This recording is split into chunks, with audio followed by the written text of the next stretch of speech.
S-400 missile వ్యవస్థ most advanced టెక్నాలజీని భారతదేశం ప్రస్తుతం ఉపయోగిస్తుంది.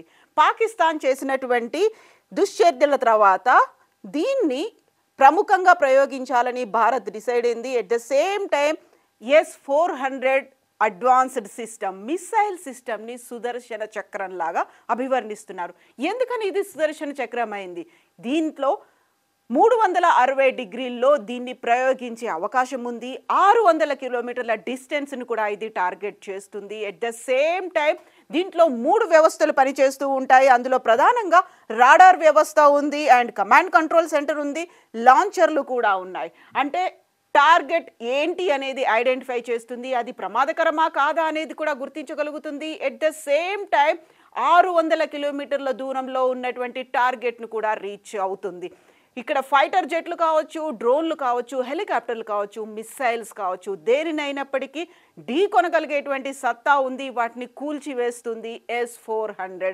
అందుకే ఇది భారతదేశ అమ్ముల పొదిలో అత్యంత ప్రధానమైనటువంటి ఆయుధంగా ఉంది. 2018లో రష్యా ప్రధాని పుతిన్ అండ్ భారతదేశ ప్రధానమంత్రి నరేంద్ర మోదీ ఢిల్లీలో కుదుర్చుకున్నటువంటి ఒప్పందం ప్రకారం $5.43 బిలియన్ అంటే మన భారతదేశ కరెన్సీలో 40,000 కోట్లకు పైగా వెచ్చించి వీటిని కొనుగోలు చేశారు. ఇప్పటికీ మనకి భారతదేశానికి 3 S-400లు వచ్చాయి. ఇంకో 2 S-400లను 2026లో భారతదేశంలోకి రాబోతున్నాయి. ఇప్పుడు జరిగినటువంటి ఈ ప్రస్తుతం ఉన్నటువంటి యుద్ధ వాతావరణంలో పాకిస్తాన్ 15 నగరాలని టార్గెట్ చేసుకొని మిసైల్స్ని ప్రయోగించింది. వాటన్నిటిని నిర్వీర్యం చేసింది S-400. ఇందులో ప్రధానంగా ఈ S-400 చేసేది డిటెక్షన్. ఎక్కడి నుంచి ఏ స్థాయిలో ఎలాంటి వెపన్స్ అనేవి వస్తున్నాయి, మిసైల్స్ వస్తున్నాయా, డ్రోన్స్ వస్తున్నాయా, వీటన్నింటినీ ఐడెంటిఫై చేయగలిగేటువంటి అతిపెద్ద వ్యవస్థ ఉంది. రిమెంబర్ 600 కిలోమీటర్ల దూరంలో ఉన్నటువంటి దాన్ని కూడా శత్రు విమానాలని, డ్రోన్లని వీటన్నిటిని కూడా ఐడెంటిఫై చేస్తుంది. అండ్ ట్రాకింగ్ వ్యవస్థ అనేది ఉంది. వాటి వేగం ఎంత ఉంది, ఎంత తీవ్రతతో అవి వస్తున్నాయి, రాడార్లకు సంబంధించి ఒక సెన్సిటైజ్ చేసేలా ఉండేటువంటి అంశాలు ఉన్నాయి, చిప్పులు ఉన్నాయి, సెన్సార్లు ఉన్నాయి. వీటన్నిటిని ట్రాక్ చేస్తుంది. వాటి వేగం ఎంత ఉంది, దిక్కు ఎలా ఉంది, ఏ ఎత్తులో అవి ప్రయాణిస్తూ వస్తున్నాయి అనేది ఐడెంటిఫై చేస్తుంది, నిర్ణయించుకుంటుంది. అది యాక్చువల్గా కమాండ్ కంట్రోల్ అనేది ఉంది కాబట్టి వస్తున్నటువంటిది అది విమానమైనా, లేకపోతే హెలికాప్టర్ అయినా, లేకపోతే మిసైల్, డ్రోన్ ఏదైనప్పటికీ అది ప్రమాదకరమైందా కాదా అనేది కూడా ఇది ఐడెంటిఫై చేస్తుంది. ఎట్ ద సేమ్ టైం దాడి చేయగలుగుతుంది. ఆ లక్ష్యం ఎంత దూరంలో ఉన్నప్పటికీ, వేగం ఎంత ఉన్నప్పటికీ కూడా టార్గెట్ చేస్తుంది.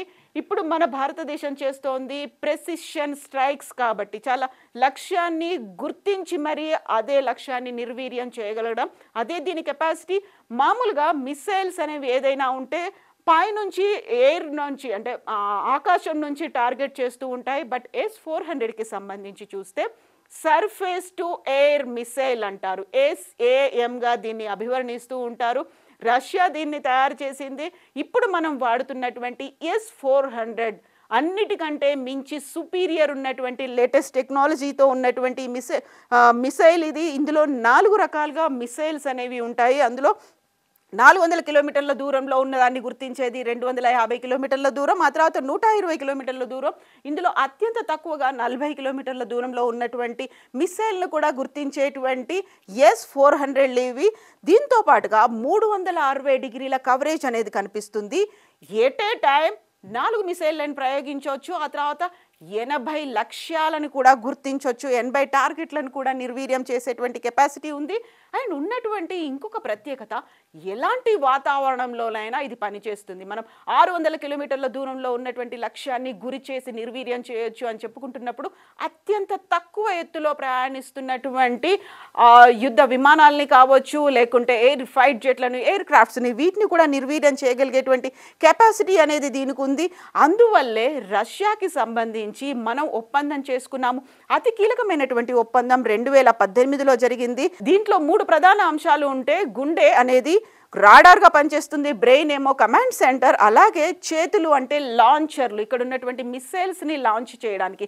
ఇలా 3 ప్రధానమైనటువంటి అంగాలు S-400లో ఉన్నాయి.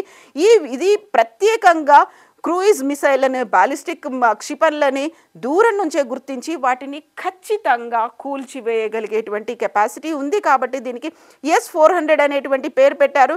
ఇది ప్రధానంగా భారతదేశపు అమ్ముల పొదిలో ఉండడం అనేది ఇప్పుడు చాలా కలిసి వచ్చినటువంటి అంశం. దీంతో పాటుగా ధర ఎంతైనా పర్లేదు తీసుకోవాలి అనే ఉద్దేశంతో ఇప్పటిదాకా S-400లను సిరియాలో వాడారు, ఆ తర్వాత రష్యా ఉక్రెయిన్ వార్లో వాడారు, ఆ తర్వాత మన దగ్గర కూడా వాడుతున్నారు. ముందు నుంచి కూడా మనకి అండదండలు ఇస్తూ వస్తోంది, లేకుంటే మనకు కావలసినటువంటి యుద్ధ సామాగ్రిని అందిస్తూ వస్తున్నటువంటి రష్యా ఇది ఒక కీలకమైనటువంటి మిసైల్ని సర్ఫేస్ టు ఎయిర్ మిసైల్ని అందించింది. అంటే భూభాగం నుంచి ఆకాశంలో ఉన్న వాటిని టార్గెట్ చేస్తూ చేయడం అనేది ఇది ప్రధానంగా మన దగ్గర ఉన్నటువంటి అమ్ముల పొదిలో కనిపిస్తున్నటువంటిది. దీనికి సంబంధించి న్యూట్రలైజ్ చేయడం అనేది, నిర్వీర్యం చేసింది భారతదేశంలో ఉన్నటువంటి మెయిన్ 15 నగరాలు. పాకిస్తాన్కి బార్డర్లో ఉన్నటువంటి జమ్మూ కాశ్మీర్, పంజాబ్, రాజస్థాన్, గుజరాత్ ఈ 4 రాష్ట్రాల్లో ఉన్నటువంటి 15 ముఖ్య నగరాలను టార్గెట్ చేసింది పాకిస్తాన్. అక్కడ నుంచి డ్రోన్స్ని పంపిస్తోంది, మిసైల్స్ని పంపిస్తోంది, ఫైర్ ఫైటర్లని, జెట్లని పంపిస్తోంది. వీటన్నిటిని నిర్వీర్యం చేసింది. ఎందుకంటే 360 డిగ్రీస్లో దీనికి వ్యూయింగ్ కెపాసిటీ అనేది ఉంది, నిర్ణయం తీసుకుంటుంది, సెన్సార్స్ ఉన్నాయి కాబట్టి ఐడెంటిఫై చేస్తుంది ఏవి ఎక్కడి నుంచి ఎంత వేగంతో వస్తున్నాయి అనేది. సో దీనికి తోడు మన దగ్గరే ఉన్నటువంటి స్పైడర్, ఆకాష్ ఇవన్నీ కూడా అడిషనల్గా మన ఆర్మీకి యాడ్ అవుతున్నటువంటి పరిస్థితి ఉంది. వీటన్నిటిని చాలా టార్గెటెడ్గా ప్రెసిషన్ స్ట్రైక్ కాబట్టి టార్గెటెడ్గా అదే పాయింట్ని గురి చూసి దాడి చేసి వాటిని కూల్చేయడం, నిర్వీర్యం చేయడం అనేది. సో ఇది ప్రధానంగా మన డిఫెన్స్ సిస్టానికి ఒక అడిషనల్గా భారతదేశ అమ్ముల పొదిలో నిలిచింది. సో ఇప్పటిదాకా మనం చూస్తున్నటువంటి ఈ వీడియో అంతా కూడా చాలా క్లియర్గా ఎక్స్ప్లెయిన్ చేస్తోంది మొత్తానికి మన దగ్గర ఉన్నటువంటి సిస్టమ్ అనేది ఎలా పనిచేస్తోంది.